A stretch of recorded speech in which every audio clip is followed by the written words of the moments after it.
Tollywood top hero super star Mahesh Babu ప్రస్తుతం pan India top director Rajamouli దర్శకత్వంలో pan world cinema చేస్తున్న సంగతి తెలిసిందే. సినిమాకి సంబంధించి ఇప్పటికే జర్మనీ వెళ్లి కొంత శిక్షణ తీసుకుని వచ్చారు. దుర్గా ఆర్ట్స్ పతాకంపై డాక్టర్ కెఎల్ నారాయణ 1000 కోట్ల బడ్జెట్తో ఈ సినిమాని నిర్మించబోతున్నారు. భారతదేశంలోని భాషల్లోనే కాకుండా అంతర్జాతీయంగా పలు భాషల్లో ఈ సినిమాను విడుదల చేయాలనేది రాజమౌళి ఆలోచన. దీనికి తగ్గట్లుగానే నటీనటులను ఆయన ఎంపిక చేసుకుంటూ వస్తున్నారు. రాజమౌళితో సినిమా అంటే కనీసం 3 సంవత్సరాల సమయం పడుతుంది. అందుకు తగ్గట్లుగానే వారు అంతకాలం సినిమా చేసేందుకు ఓర్పు వహించినందుకు వారి బ్లాక్ బస్టర్ హిట్టును హీరో ఖాతాలో రాజమౌళి ఈజీగా వేస్తాడు.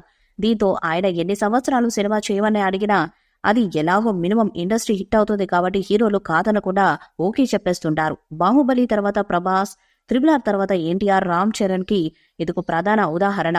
ప్రస్తుతం వీరు టాప్ 3 పాన్ ఇండియా హీరోస్ గా దూసుకుపోతున్నారు. ప్రస్తుతం తెలుగులోనే సినిమాలు చేస్తున్న సూపర్ స్టార్ మహేష్ బాబు పాన్ ఇండియా హీరో స్థాయిలో రెమ్యునరేషన్ తీసుకుంటున్నారు. ఒక్క సినిమాకు 20 కోట్ల నుంచి 100 కోట్ల మధ్యలో పారితోషికాన్ని తీసుకుంటున్నారు. రాజమౌళి సినిమాకు అంతకు డబుల్ తీసుకుంటారని సినీ విశ్లేషకులు అంచనా వేస్తున్నారు. ఎంత తీసుకుంటున్నారనే విషయం బయటకు రానప్పటికీ ఈ సినిమాకు మహేష్ బాబుకు ఖచ్చితంగా 200 కోట్ల పారితోషికం ఇవ్వడానికి ప్రొడ్యూసర్ నారాయణ రెడీగా ఉన్నాడని తెలుస్తుంది. తెలుగు ఫిల్మ్ నగర్ వర్గాలు కూడా ఇదే చెప్తున్నాయి. RRR తో సంచలన విజయం సాధించిన రాజమౌళి ఇప్పుడు మహేష్ తో ఏకంగా పాన్ వరల్డ్ సినిమా చేయడానికి రెడీ అయ్యారు. మహేష్ బాబు రాజమౌళి కాంబోలో సినిమా అని అనౌన్స్ చేసిన దగ్గర నుంచి అభిమానుల్లో ఆసక్తి రెట్టింపైంది. ఇప్పుడు ఈ సినిమా పనులు శరవేగంగా జరుగుతున్నాయి. ఈ మూవీ కోసం మహేష్ బాబు లుక్ మారుస్తున్నారు. ఈ మూవీలో బీస్ట్ లుక్ లో మహేష్ కనిపిస్తారని అంటున్నారు. ఇదిలా ఉంటే ఈ మూవీలో విలన్ ఎవరనే విషయం గురించి రకరకాలుగా వార్తలు వినిపిస్తున్నాయి. రాజమౌళి సినిమాలో విలన్స్ కు కూడా చాలా ప్రాధాన్యత ఉంటుంది. విలన్స్ ను చాలా పవర్ఫుల్ గా ఇంట్రెస్టింగ్ గా చూపిస్తాడు జక్కన్న.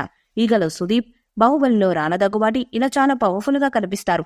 ఆయన సినిమాలో విలన్స్ అందరి దృష్టిని ఆకర్షిస్తారు. ఇప్పుడు రాజమౌళి కొత్త సినిమాకి కూడా ఖడక్ విలన్ ని ఎంచుకున్నాడని టాక్ వినిపిస్తుంది. అతను మరెవరో కాదు, పృథ్వీరాజ్.